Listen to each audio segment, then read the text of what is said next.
मतलब इसमें हम क्या पढ़ेंगे, स्टैटिस्टिक्स, सांख्यिकी, या फिर इसको डीआई भी बोला जाता है बहुत जगह, ठीक है। तो पूरा फोकस हमारा क्या होगा, डीआई पे। डीआई बोले तो स्टैटिस्टिक्स, ठीक है, इसको सांख्यिकी हिंदी में बोला जाता है। तो इसमें पढ़ते क्या है, हम पहले इसको समझते हैं। कुछ नहीं पढ़ते हैं, कोई भी चीज़ को अगर आपको ग्राफ पे दिखाना हो, जैसे मान लीजिए कितना बढ़ रहा है कितना घट रहा है, जैसे आप ग्राफ भी देखते होंगे, ठीक है, इस तरह का देखते होंगे आप कभी कभी।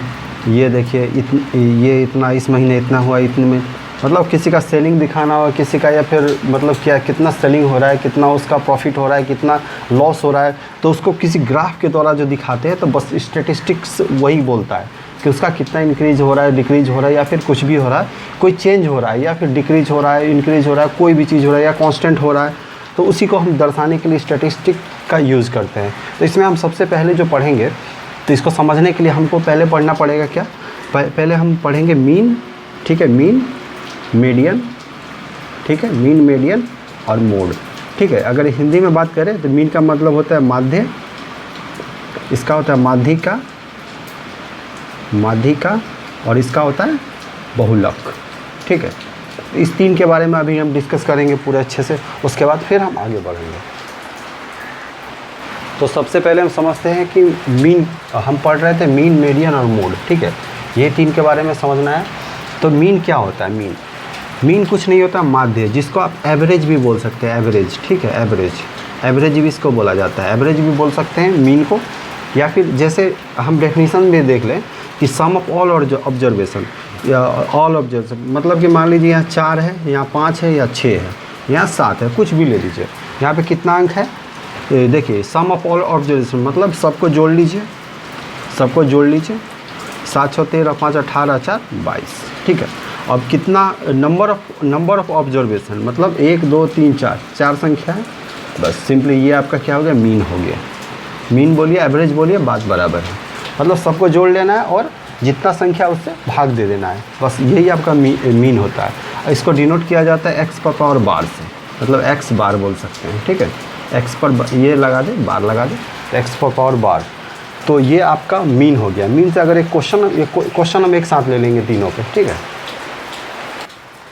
तो हम मीडियन पढ़ रहे थे, मीडियन में होता क्या है कि जैसे कि मतलब इतना लिखा हुआ है लेकिन इसका एक ही मतलब है, जो मतलब मेनली मकसद है उसको समझाना, ठीक है। तो when data is arrange in ascending और डिसेंडिंग ऑर्डर, मतलब डाटा आपको किसी भी फॉर्म में दिया हुआ है, तो इसको क्या करना है, पहले अब तो आपको क्या करना है, असेंडिंग, ये बढ़ते या घटते क्रम में सजा लेना है। उसके बाद क्या करना है, उसका जो मीडियन होगा तो क्या होगा, अगर ऑब्जर्वेशन क्या होगा, ऑड होगा, ऑड मतलब क्या होगा, मतलब ऑड होगा, मतलब ऑड मतलब विषम हो गया, ऑड होगा तो उसका मिडिल नंबर होगा, मिडिल नंबर, जैसे मान लीजिए 5 संख्या होगा, 1 2 3 4 5, ठीक है, तो इसका जो मिडिल नंबर होगा यही हो मीडियन होगा, ठीक है, यही मीडियन होगा, ठीक है। एग्जाम्पल से भी हम देखेंगे, पहले इसको समझते हैं। तो वही उसका मीडियन हो जाएगा। या फिर जो टोटल नंबर को जोड़िए, मतलब 5 है, 5 यहाँ देखिए 5 नंबर है, तो 5 + 1 6 करिए, और 2 3 6, मतलब तीसरा नंबर क्या हो जाएगा, मीडियन हो जाएगा। सेम चीज़ है, वही चीज़। या देखिए, या दो बात होगा, या तो ऑब्जर्वेशन क्या होगा, इवन होगा, ठीक है, या तो सम होगा, तो क्या करेंगे वहाँ पे, क्या करेंगे कि जो मीन, जो n/2, मतलब कि ये मान लीजिए अगर 6 नंबर है तो 6/2 करेंगे, मतलब तीसरा नंबर का, और तीसरा और चौथा नंबर, ठीक है, तीसरा और चौथा नंबर, ठीक है, तीसरा और चौथा नंबर का दोनों का क्या करेंगे, ऐड, इसका मीडियन निकालेंगे, इसका मीडियन निकालेंगे, मतलब इसका क्या निकालेंगे, आपका एवरेज निकाल लेंगे, वही इसका मीडियन हो जाएगा, ठीक है। चलिए, तो इसका एग्जाम्पल, तो माध्यिका को हम इस एग्जाम्पल से समझते हैं कि माध्यिका आखिर होता क्या है। हम और भी नंबर लेंगे और इवन नंबर भी लेंगे। तो सबसे पहले क्या करना है, ये आपको रॉ डाटा इसको बोला जाता है, मतलब जिसी तरह कच्चा माल जैसे बोलते हैं ना, बस वही। इसको क्या करना है, सबसे पहले सजाना है, या तो बढ़ते क्रम में सजाइए या घटते क्रम में। तो सजाते हैं पहले, सबसे पहले हम बढ़ते क्रम में सजाते हैं, तो क्या होगा, सबसे पहले 144 आएगा, फिर देखिए क्या आएगा, 147 आएगा, ठीक है, 147, उसके बाद 148, ठीक है, उसके बाद 145 भी है, यहाँ पे 145 कर लेते हैं, ठीक है, उसके बाद 149 हो गया, ठीक है, ये सब हो ले लिए हम। उसके बाद 150 आ गया, उसके बाद 155 आ गया, ठीक है, सब ले चुके हैं। उसके 152 भी है, 152, 155, ठीक है, सब ले चुके हैं। 160, ठीक है, सब ले लिए, मतलब 1 2 3 4 5 6 7 8 9, 1 2 3 4 5 6 7 8 9, ठीक है। तो मेरा कितना ऑब्जर्वेशन है 9 क्या हो गया आपका ऑड संख्या हो गया। ऑड संख्या मतलब क्या, इसका बीच वाला, सीधा बीच वाला, 1 2 3 4 5, ये जो होगा पाँचवा, देखिए दोनों तरफ से बीच में ही पड़ेगा, तो इसी के लिए इसको माध्यिका बोला जाता है या फिर मीडियन बोल दीजिए। अगर मान लीजिए ऑब्जर्वेशन मान लीजिए 160 इसमें नहीं रहता है, ठीक है, 160 हम हटा देते हैं, चलिए हटा देते हैं। अब क्या होगा इसका माध्यिका, देखिए इसका माध्यिका क्या हो जाएगा, इसको ध्यान से देखिएगा, ये इम्पोर्टेंट है।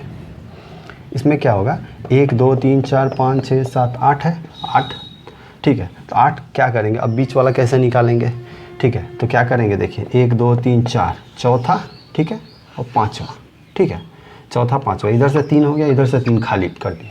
अब बीच वाला जो होगा 148 प्लस 149, अब क्या करिए, इसको बाई 2 कर देंगे, बस यहीं पे आपका मीडियन, ये आपका मीडियन निकल गया।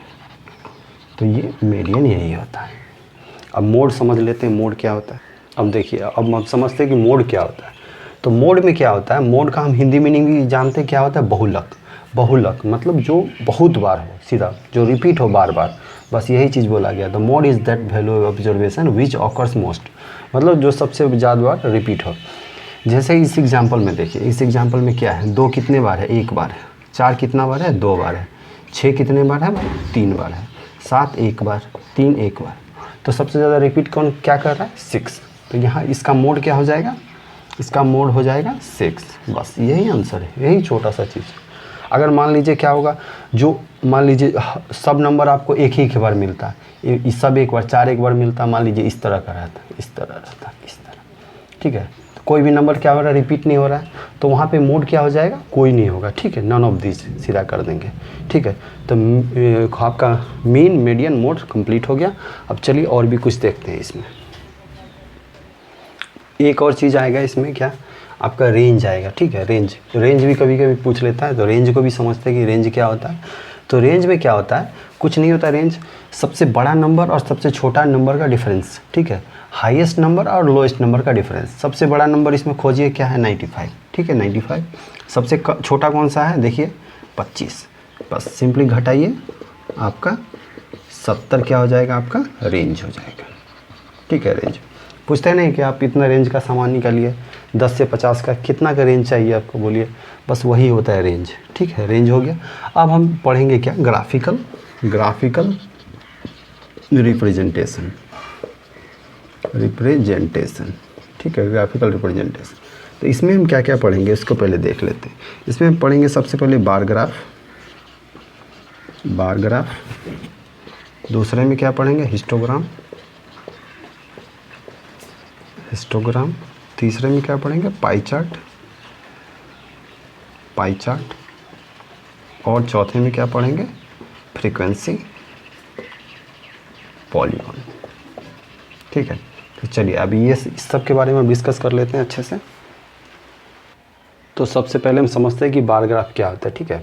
तो बार ग्राफ कुछ नहीं, बहुत सिंपल सा चीज़ होता है, जिसको हम रिप्रेजेंट करते हैं रेक्टेंगुलर बार से। मतलब मान लीजिए ये लाइन दिया हुआ है, तो ये कितना हो रहा है, ये कितना हो रहा है, बस इसको बार से डिनोट करते हैं, बस यही सेम चीज़। जैसे हम एक एग्जांपल लिए हैं यहाँ पे, इसको हम बार ग्राफ पे रिप्रेजेंट करते हैं। तो कैसे रिप्रेजेंट करेंगे, तो एक फैमिली है जिसका इनकम कितना 20,000 रुपया है, उसका एक्सपेंडिचर जो है एक मंथ में कितना होता है वो सब दिया हुआ है, ठीक है।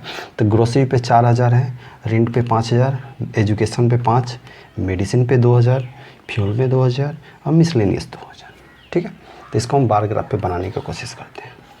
इस तरह करेंगे सबसे पहले, और इधर क्या करेंगे हम, जो हेड्स है, हेड्स मतलब होता है मद, ठीक है, कितना किस पे हो रहा है, और इधर हम रिप्रेजेंट करेंगे आपका 1000 रुपीज़ को, ठीक है। एक्सपेंडिचर जो होगा, एक्सपेंडिचर, ठीक है। या हम 2 का बनाते हैं, 2 4 6 8, हाईएस्ट कितना है उस तक बना लेंगे, ठीक है, 8 काफ़ी है। चलिए अब यहाँ जो होगा हमारा, सबसे पहले हम क्या लेंगे, ग्रोसरी, ठीक है। यहाँ ग्रोसरी कर देते हैं, इस तरह करके लिख देते हैं, ग्रोसरी, ठीक है। अब क्या करेंगे, ग्रोसरी पे कितना 4,000, तो बस ये करेंगे, यहाँ से 4,000 का खींच लेंगे, ठीक है, ये ग्रोसरी का हो गया। उसके बाद रेंट पे 5,000, तो 5,000 हम यहाँ मान लेते हैं, ये आपका रेंट का हो गया। ठीक है, रेंट का हो गया। उसके बाद एजुकेशन पे कितना हो जाए 5,000 सेम, इसको खींचेंगे रेंट पे, एजुकेशन में एजुकेशन। उसके बाद मेडिसिन पे कितना हो रहा है भाई 2,000 सेम, इसको इस लाइन को यहाँ से टच कराएंगे, एजुकेशन ये हो गया आपका मेडिसिन का। उसके बाद फ्यूल पे 2 सेम फ्यूल। उसके बाद सेम हो गया आपका मिसलेनियस। तो ये आपका बार ग्राफ बन के तैयार हो गया। इसको बार ग्राफ भी बोला जाता है या बार चार्ट भी इसी को बोला जाता है। तो बार ग्राफ आपका यहाँ कंप्लीट हो गया। अब चलिए और एक और चीज़ देखते हैं आप। अब हम समझते हैं हिस्टोग्राम क्या होता है। ठीक है, हिस्टोग्राम के बारे में समझते हैं। तो हिस्टोग्राम में क्या होता है, सेम बार ग्राफ जैसा ही बनता है, लेकिन इसमें होता क्या है, इसमें अंतर क्या है, इसमें कंटिन्यूस क्लास इंटरवल होता है। मतलब कि जैसे मान लीजिए एक एग्जांपल लिए हैं हम। ठीक है, तो अगर हम इसको बनाएं यहाँ पे, इसको मान लेते हैं 30। ठीक है, इसको 30 मानते हैं, इसको 35 मानते हैं, इसको 40, 45, 50, 55, 60। ठीक है, तो इसमें देखिए क्या होता है। और इधर हम मान लेते हैं नंबर ऑफ़ स्टूडेंट। ठीक है, इधर नंबर ऑफ़ स्टूडेंट हो, नंबर ऑफ स्टूडेंट्स। ठीक है, और इधर हो गया वेट। तो कंटिन्यूस क्लास इंटरवल का मतलब क्या होता है, कंटिन्यूस रहेगा, मतलब 30 से 35 हुआ, फिर 35 से 40 कंटिन्यूटी रहेगा। तो 30 से 35 में कितने बच्चे हैं 9। तो यहाँ ग्राफ बना लेते हैं 2, 4, 6, 8, 10, 12, 14। ठीक है, कितना तक 16। ठीक है, इतना ग्राफ बना लेते हैं। अब क्या होगा, 30 से 35 में कितना है 9। तो यहाँ से हम खींचेंगे लाइन, देखिए 30 से 35 में 9 है। ठीक है, और 35 से 40 में कितना है 6। यहाँ से सेम यहीं से खींचेंगे। ठीक है, वहाँ अलग अलग बनाते थे, इसमें एकदम सेम सटा के बनाएंगे। फिर 40 से 45 में कितना है 15, यहाँ ले जाइए 15। ठीक है, फिर 45 से 50 में कितना है 3। ठीक है, 3 बस सटा दीजिए। उसके बाद 50 से 55 में कितना है 1, मात्र 1। ठीक है, 1 इसके अनुसार लिए। और 55 से 60 में मात्र 2। इसको यहाँ से बना लेते हैं। ये आपका हो गया हिस्टोग्राम। ठीक है, हिस्टोग्राम कंप्लीट हो गया। अब हम समझते हैं क्या, फ्रीक्वेंसी पॉलीगॉन। अब हम समझते हैं फ्रीक्वेंसी पॉलीगॉन क्या होता है। ठीक है, तो फ्रीक्वेंसी पॉलीगॉन में क्या होता है, इसमें बस सेम चीज़ है, आपका हिस्टोग्राम जैसा ही है, लेकिन इसमें होता क्या है, हिस्टोग्राम नहीं बोलिए, इसको आप बोल सकते हैं जो हम पढ़े थे, हाँ आपका, हाँ हिस्टोग्राम जैसा समझ सकते हैं इसको। तो इसमें होता क्या है, इसमें सेम चीज़ होता है, बस करना क्या होता है, जैसे मैंने एक वर्ड यूज़ किया है क्या, क्लास मार्क्स। क्लास मार्क क्या होता है, तो क्लास मार्क्स कुछ नहीं होता है, जैसे आपका ये जो क्लास इंटरवल दिया हुआ है, ये जो 0 से 10, 10 से 20, तो इसका बस ये आपका मिड पॉइंट ले लिया जाता है। जैसे 0 + 10 बटा 2, मतलब इसका बोलिए तो एवरेज निकाल देते हैं। 0 + 10 करेंगे तो 5 हो जाएगा इसका मिड पॉइंट। उसी तरह अगर 10 से 20 करेंगे, 10 + 20 बटे 2 मतलब 15 हो गया। तो इसका सबका क्या करना है, आपका क्लास मार्क्स निकाल लेना है, उसके बाद आगे का काम करेंगे। ठीक है, तो इसको माइंड में ही कैलकुलेट कर लेना है। तो हम बनाते हैं 0 से 10 पहले बना लेते हैं, यहाँ से 10 करते हैं, यहाँ करते हैं 20, यहाँ 30, यहाँ 40, यहाँ 50। ठीक है, इतना ही है हमारा, इतना ही करेंगे। अब 0 से 10 में कितना नीचे हो गया आपका मार्क्स, यहाँ हो गया स्टूडेंट्स। ठीक है, तो अब क्या करेंगे, यहाँ पे हम करेंगे, ये देखिए यहाँ पे 2, 4 है, तो क्या करेंगे 2 का इंटरवल लेंगे, 2, 4, 6, 8, 10, 12, 14। ठीक है, इतना ही रखते हैं। अब क्या करेंगे, 0 से 10 देखिए, 0 से 10 में कितना है 5, बस ये हो गया। अब 10 से 20 में कितना है 10, यहाँ लेते हैं, यहाँ पे लेते हैं 10। ठीक है, उसके बाद 20 से 30 कितना है 4। ठीक है, 30 से 40 6 हो गया। यहाँ पे करते हैं 40, यहाँ करते हैं 50, और 40 से 50 कितना है 7, यहाँ पे लेते हैं 7, यहाँ 6 हो गया, ये थोड़ा सा ऊपर कर देते हैं 7 हो जाएगा मेरा। हाँ चलिए, ये हो गया। अब इसमें करना क्या होता है, ये देखिए इतना तो बन गया मेरा हिस्टोग्राम जैसा। अब क्या करेंगे, इसका मिड पॉइंट लेंगे, मिड पॉइंट, ठीक है। इसका मिड पॉइंट 5 होगा, इसका मिड पॉइंट देखेंगे तो 10, 20, 30, 15 होगा, ठीक है। यहाँ 15 हो गया मिड पॉइंट, ठीक है। मिड पॉइंट लेंगे एकदम, इसका मिड पॉइंट देखिए 15। अब यहाँ पे इसका भी मिड पॉइंट लेंगे, ठीक है। 20, 30, 50, 25 हो गया मिड पॉइंट। अब यहाँ लेंगे फिर, ठीक है, फिर यहाँ लेंगे, ठीक है। बस आपका ये आपका क्या बन गया, फ्रीक्वेंसी पॉलीगॉन बन गया।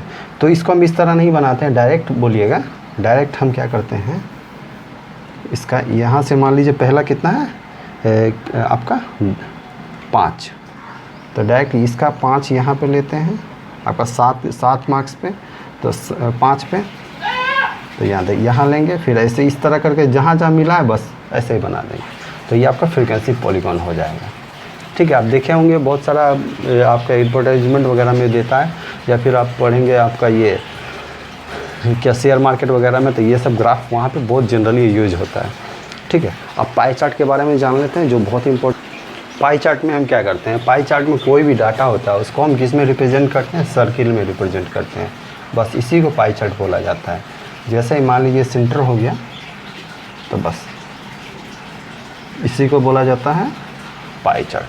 तो इसको अगर हम 40% लेते हैं, ठीक है, एक मान लीजिए पूरा को लेते हैं 100%, टोटल हो गया मेरा कितना 100%, ठीक है। 100% हो गया, तो ये इसको हम 40 लेते हैं, इसको लेते हैं कितना 20 लेते हैं, इसको लेते हैं 15, इसको लेते हैं 10 और इसको लेते हैं 15, ठीक है।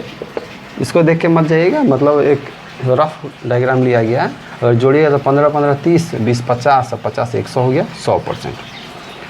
तो इसमें देखना क्या होता है, ये जो सर्कुलर जो एंगल है कंप्लीट एंगल बनाता है, कंप्लीट एंगल बनाता है, ये कितना बनाता है 360 डिग्री, 360 डिग्री बनाता है। तो हम 100% बराबर 360 डिग्री बोल सकते हैं, ठीक है, 360 डिग्री बोल सकते हैं। और अगर बोला जाए 1% बराबर क्या हो जाएगा आपका 360/100। अगर बोला जाए 40% किसके बराबर होगा 360/100 × 40, ये हो गया आपका 6 चौक 24, 4 तिया 12 2 14, 144 डिग्री, ठीक है। तो आपको कुछ भी बोल सकता है, परसेंटेज दे के डिग्री पूछ सकता है, डिग्री दे के परसेंटेज पूछ सकता है, तो सब हम आसानी से कैलकुलेट कर सकते हैं। तो ये आपका हो गया पाई चार्ट। तो इस पर बेस्ड अगर क्वेश्चन अगर आएगा तो हम उसको भी बताएंगे, ठीक है। तो आपका ये पाई चार्ट ये सब कंप्लीट हो गया, स्टैटिस्टिक्स, और भी इससे रिलेटेड जो क्वेश्चन होगा अच्छा लेवल का, उसको हम अगले सेशन में या फिर कभी भी लेंगे, ठीक है। अगले क्लास में मिलते हैं, थैंक यू।